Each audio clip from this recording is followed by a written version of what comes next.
Bonjour, aujourd'hui nous faisons escale à Paris et nous sommes au 50e salon nautique, sous la neige. Voilà, on arrive devant le stand de la Fédération française des ports de plaisance. J'ai rendez-vous avec son président.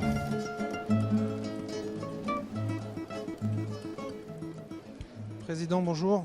Bonjour. Merci de nous accueillir. Donc on est devant le stand de la Fédération française des ports de plaisance. Oui, et européenne aussi, puisque depuis maintenant 2 jours, la Fédération française des ports a pris pour les 3 prochaines années la présidence européenne. D'accord. Et nous recevons aujourd'hui l'ensemble des pays européens au niveau des ports de plaisance. Très très bien. Les ports se portent bien? Mais écoutez, on se porte de mieux en mieux. Ouais, On se porte de mieux en mieux. Nous sommes une économie actuellement qui a le vent en poupe, pour rester toujours dans les propos maritimes. La Fédération française des ports regroupe aujourd'hui 328 adhérents, 328 ports.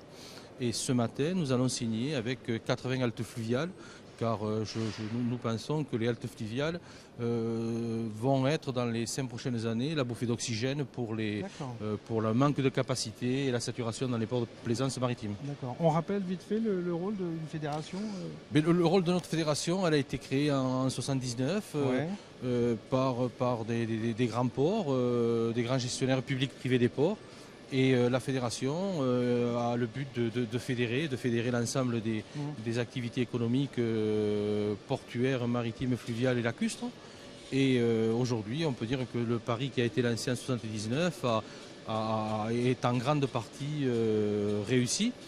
Nous avons aussi la gestion de la convention nationale des agents de port. Nous avons créé plusieurs groupes de travail sur la technique, le juridique, le marketing, tout ce qui est la sécurité portuaire. Et puis l'environnement aussi. Hein. Mais alors voilà, et j'en viens. Depuis maintenant 6 ans, nous avons la gestion de labels de qualité sur nos ports, sur nos territoires portuaires, parce qu'aujourd'hui, on va bien au-delà des ports, hein, on va surtout sur le territoire portuaire, je dirais sur terre, mais aussi sur mer.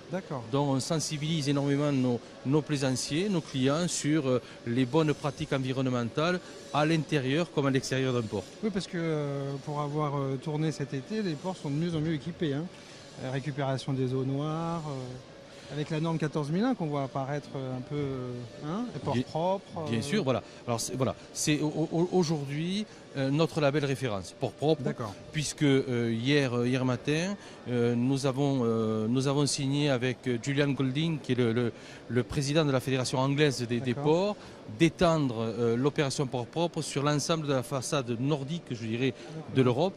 Puisque aujourd'hui les résultats sont quand même assez convaincants sur nos ports de plaisance. Donc vous faites référence et vous exportez. Mais écoutez, j'ai appris hier que nous étions la première fédération mondiale en termes de projets portés et de nombre d'adhérents. Donc je veux dire que pour une fois qu'on est meilleur que les Américains, on peut le dire. C'est bien de le dire. Et sinon, vous avez trouvé des solutions, parce qu'on sait que la plupart des ports de France, il faut 30 ans pour avoir une place de port, l'attente. Écoutez, je suis méditerranéen, mais 30 ans, c'est un peu exagéré. Bon, alors c'est long, on va dire que c'est long. Voilà, c'est long. Aujourd'hui, je pense que effectivement c'est long. Nous lançons une grande étude à partir de première semaine de janvier sur les véritables chiffres de la plaisance, où nous allons dans les mois qui vont suivre, c'est-à-dire au mois de mars à avril, communiquer sur les véritables listes d'attente, où on va complètement dépoussiérer les doublons, les triplons, etc. Et on va donner tous les paramètres pour nos plaisanciers et surtout pour les gestionnaires publics des ports. Donc aujourd'hui, les chiffres qui ont été annoncés de 60 000 bateaux en attente d'une place sur le littoral, je pense que c'est erroné. Alors en fait, tout va mieux que prévu. Alors. Je pense qu'on a depuis 5 ans résorbé ce déficit de places. Il y a eu des places qui ont été créées, donc petit à petit on arrive à structurer ceci. Mais je crois que une bonne fois pour toutes, on va tordre le cou. On va tordre le cou à tout ce qui se dit et qui est complètement erroné et infondé. Bon, très bien. Il y a quand même des nœuds à droite à gauche, oui. Il y a des ports plus que d'autres où c'est vraiment très très... Non, en fin de compte, Non. vous êtes rassurant, c'est formidable ça. Mais je crois qu'il faut qu'on soit rassurant. Parce que vraiment, de l'extérieur, ça donne l'impression qu'il faut des années avant d'avoir une place de port. Écoutez, aujourd'hui, on a fait la petite enquête rapide sur nos professionnels du nautisme. D'accord. Quand on dit aujourd'hui que... un bon repère déjà. Quand on dit aujourd'hui, les ventes sont conditionnées par les places de port. C'est-à-dire qu'on ne vend un bateau que tout autant qu'on a une place du port. C'est vrai. Ah d'accord, je ne savais pas ça. C'est bien ça. C'est vrai. Mais par contre, aujourd'hui, tout gestionnaire public privé d'un port trouve des solutions, je dirais, d'attente pour que le bateau se vende et pour qu'on puisse accueillir ce genre de choses. Donc aujourd'hui, on ne peut pas dire que la profession est bloquée sur la vente et l'acquisition de pontons. C'est bien dit comme ça. Par contre, si on arrive, bien sûr, si quelqu'un vient nous dire aujourd'hui, je veux une place aujourd'hui du 1er janvier au 31 décembre, telle place dans tel port, c'est vrai que ça sera difficile. Aujourd'hui, il faut qu'on arrive à faire changer certaines mentalités. Le surbooking doit exister. Quand un bateau hiverne à terre ou s'en va en navigation, il peut être occupé par une autre place. Et comme nous avons un turnover... C'est optimisé, quoi. Voilà. C'est optimiser complètement nos plateformes portuaires. Et à partir de là, on trouvera des solutions. Après, moi je préconise totalement, je dirais, des solutions rapides sur le littoral français. Après, c'est la volonté politique qui doit se mettre en place. Sur le littoral français, on peut dégager des places laissés par d'autres activités, que ce soit le commerce, que ce soit la pêche, que ce soit la marine nationale. Un exemple intéressant, c'est l'exemple qui s'est passé à Brest, le port du Moulin-Blanc, qui en négociation avec la marine nationale ont occupé et ils ont créé une structure, je dirais, de référence sur l'accueil des bateaux. Donc, et ça marche. Et ça marche. Aujourd'hui, ce port-là, très bien géré par des hommes compétents, a un taux d'occupation. Mais bien sûr, je veux dire qu'aujourd'hui, il faut arrêter de se faire harakiri, il faut arrêter d'être dans la sinistrose. On peut trouver des solutions. Les solutions. Rencontrer parce que d'un coup, tout paraît mieux et ça fait plaisir. Mais bien sûr, je crois qu'il faut être optimiste. Par contre, ce que je souhaite en tant que président de la Fédération française des ports, je souhaite qu'il y ait beaucoup plus de solidarité entre nous. Je crois que le monde de la mer, le monde maritime nécessite tout à gagner parce que, nous avons quand même un linéaire côtier, je dirais maritime, fluvial, qui est important, lacustre aussi, qui mérite qu'on s'y penche, et on peut trouver nous-mêmes des solutions, mais pas des solutions à 5-10 ans, des solutions, je dirais, dès demain matin.